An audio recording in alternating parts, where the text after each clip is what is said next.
think all of the noises have stopped except for Nellie. She's here to stay, as always. Also, the birds are in the tree again, but it's not the weird bird, it's my normal birds, so hopefully I'm not just gonna be like goldfishing out the window this time. She might be goldfishing though. Okay, so in the covenant video, the last video, I asked you guys, what good is the promise of God? And I'm not gonna answer it. I still want everyone to just talk amongst themselves in the comment section, but and I'll be in the comment section. I'll talk with you, but I'm not gonna give you like a clean answer. I'm actually gonna make it worse. What good is the promise of God, who says, I'm going to give you a nation of people, which requires descendants through your barren wife, your old barren wife, and I'm going to give you a land that is currently occupado. What good is the promise of God to Abram in particular, who doesn't even know him? Abram came from moon worshiping people. That's at least like the general consensus. He's at the very least from a pagan land and from a pagan people. So he wouldn't have known Yahweh. There's no evidence in the text that he knew anything about Yahweh. There's no reason to believe that he had any sort of like prior relationship with Yahweh. The only maybe thread is just because of the line he came from, that maybe it got passed down, but it's not super likely. And the general consensus is that he would not have known or worshipped Yahweh. And so for this new God, right, because they worshipped something that they thought was a God at least. And so for this new God that he's unfamiliar with, he is at best unfamiliar with, and at worst doesn't know at all, to come onto the scene and say, okay, I'm going to promise you all these things that seem impossible. What good is that? What good is that promise to Abram? Especially considering we open with, now the Lord said go. And Abram's immediate response is to go. Verse 1 and verse 4, the Lord said go, so Abram went. What good is the promise of God? Why did Abram, who out of everyone in the Bible knew the least about God, in order to act in faith? I heard a professor say that, and it made me stop for a second, because I was like, what do you mean? We have all this knowledge of God today. It's easily accessible. It's easily shareable. I myself, just kind of throwing myself under the bus here, I spend a lot of time watching lectures and like grabbing up college classes that I can find that are uploaded online and buying commentaries. This shelf that's holding my mom is full of like commentaries and dictionaries and stuff. And honestly, it's like a pretty small collection compared to some other people. We have this knowledge, but has it made us any more worshipful? Has it made us any more obedient? Has it made us any more reverent? Has it done anything, or do we just know a lot? Because if we just know a lot and it doesn't lead us to further worship, then we're going about it the wrong way. We're doing it for the wrong reasons. And if that's you, it is oftentimes me. Like I said, I'm gonna throw myself under the bus. I'm gonna be honest with you. Like, I get really wrapped up in academics of it. I love learning and I love researching things, and oftentimes that love of knowing, of knowledge, surpasses my desire to just know God better. Even though that was the original intent, that was the original purpose of me studying so much, and my purpose with teaching so much. And yet,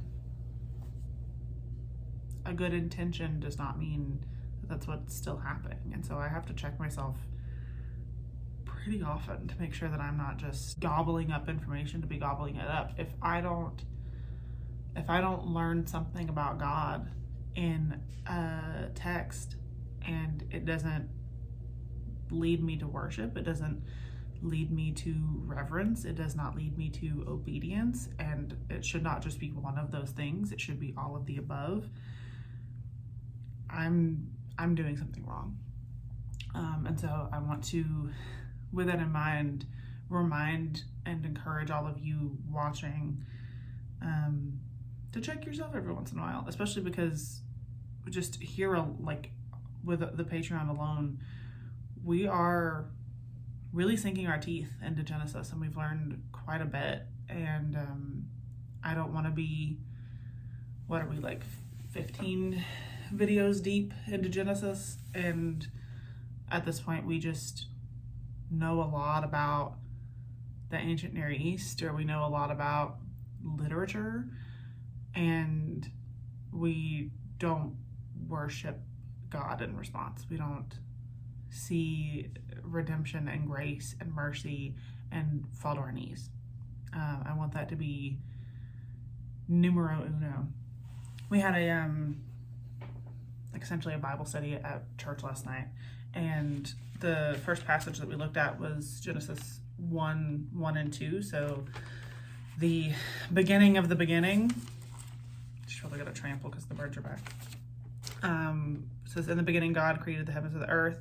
The earth was without form and void, and darkness was over the face of the deep, and the Spirit of God was hovering over the face of the waters. And I'm fairly certain we went into this, but I always love looking at those verses. I always love the reminder of looking at those verses, because in the ancient Near East, the darkness and the deep were horrifying. They didn't have streetlights or flashlights. They didn't oftentimes even have like lanterns and things like that. That's a little bit further down the road for a lot of different areas. They didn't have electricity. They didn't have the comfort of like really, really stable houses in communities. It was a lot of farmland, right? It's very agriculturally based. And what do you need for farms? You need huge amounts of land. And so you may have like a compound situation where like your whole family's on it, but you don't have like a police department. Your dad is your police department, and that's like about the extent of it. You are your police department. And so when the sun goes down and it's dark, that's horrifying. If you trek out into deep waters, they didn't have a weatherman to tell you that a hurricane was coming, or people that studied the ocean and could tell you that there's some sort of dangerous fish in this water, or that there's bacteria in it or something. They didn't have these things. And so the dark and the deep, especially together, dark, deep water, we're still afraid of that. We just don't think about it when we're reading this. We just kind of have this idea of like a big blob of nothing. The dark and the deep, I want you to think about like the videos of people, what is that, there's a awful track for sailors to go through. Those videos went viral, I think last year. I want you to think about that. I want you to think about every video and picture you have ever seen of like deep into the water, and how absolutely horrifying it feels to watch those videos. Depending on who you are, some people are like really fascinated by it, but like most of us are at least a little bit heebie-jeebie by it. This was hopelessness. That's what everything is dark and deep. That's awful. That is hopeless, especially to the first readers or to the first listeners. And yet, the Spirit of God was hovering over the face of the waters. This means that in the deep, in the dark, in the hopeless nothingness, God is there. And the fact that he's able to hover over all of it, it seems, means he's bigger than it. And he created it, so he's sovereign over it. These verses, this single verse, this single sentence, tells us that there is potential hopelessness and nothingness, a wasteland, this horrifying existence, and yet there is hope. Before the lights kick on, before everything is in order, before we are even here, there is hope, because the Spirit of God is hovering over the waters.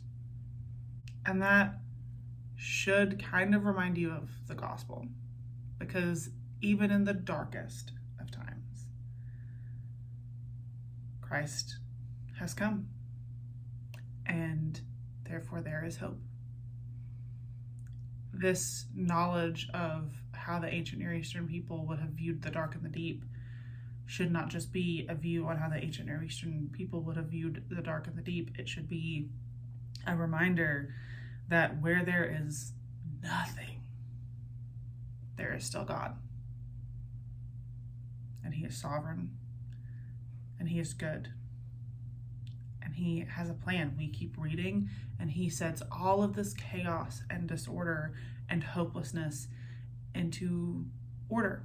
Everything has a place, everything has a title, everything has a role. There is beauty in that, especially because we are such disordered people. We try to be organized. Your most type A friend you have, or maybe that's you, you can be so organized, and something will still kick you in the head. You'll get a random diagnosis, or your car will break down, or a natural disaster will come, or whatever. Stuff happens. We are temporal people in a temporal world. Everything is finite. But God, He stands outside of this. He is the hope looking into it. He is the creator of it all, the sustainer of it all. And it's all for Him and from Him and through Him. We see this in Colossians. That should lead to worship. What good is the promise of God? Because it apparently was worth quite a bit to Abram, who sacrificed a lot for a God he did not know. I think that's where I'm going to leave you. What good is the promise of God? And what does it reveal about God and His nature? And I hope that this leads you to worship. I hope that this leads you to thinking. I hope that this leads you to prayer. What good is the promise of God?